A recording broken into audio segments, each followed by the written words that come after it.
Hello বন্ধুরা, কেমন আছেন? আশা করি ভালোই আছেন।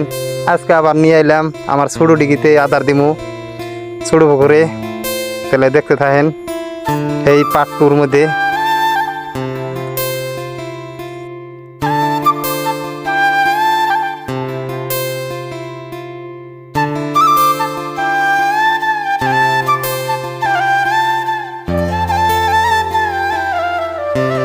এটা আবার আমার টুকটুক বা না বাজালে ভাল লাগে না, আর টুকটুক বাজালে মাছও আসে। এই যে এটা ছোটো ছোটো কমন কাঠের পোনা, গিলাস কাপের পোনা, তারপর হচ্ছে ট্যাংরার পোনা।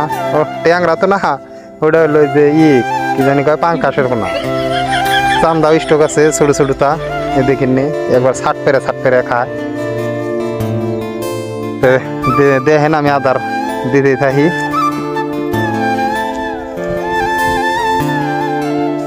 আশা করি ভালো থাকেন, সুস্থ থাকেন। নেক্সট আর